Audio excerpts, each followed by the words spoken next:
بسم الله الرحمن الرحيم يسبح لله ما في السماوات وما في الأرض الملك القدوس العزيز الحكيم هو الذي بعث في الأميين رسولا منهم يتلو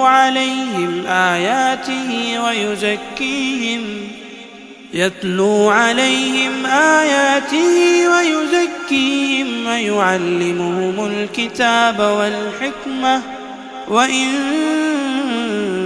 كانوا من قبل لفي ضلال مبين وآخرين منهم لما يلحقوا بهم وهو العزيز الحكيم ذلك فضل الله يؤتيه من يشاء والله ذو الفضل العظيم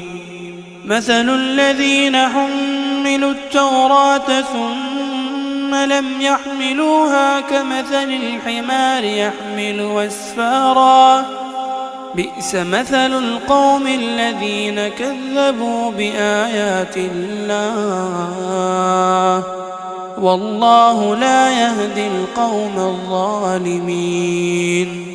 قل يا أيها الذين هادوا إن زعمتم أنكم أولياء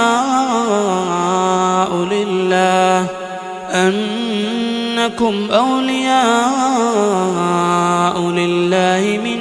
دون الناس فتمنوا الموت إن كنتم صادقين ولا يتمنونه أبدا بما قدمت أيديهم والله عليم بالظالمين قل إن الموت الذي تفرون منه فإنه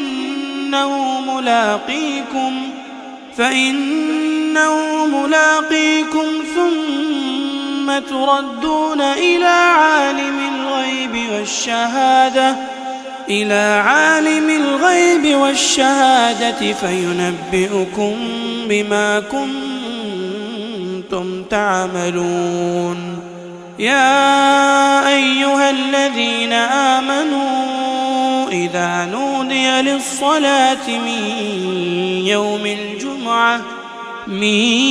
يوم الجمعة فاسعوا إلى ذكر الله وذروا البيع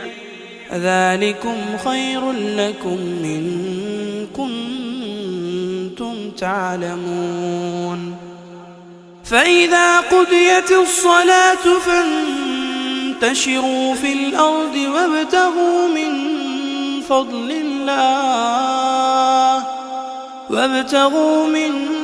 فضل الله واذكروا الله كثيرا لعلكم تفلحون وإذا رأوا تجارة أو لهوا انفضوا إليها وتركوك قائما قل ما عند الله خير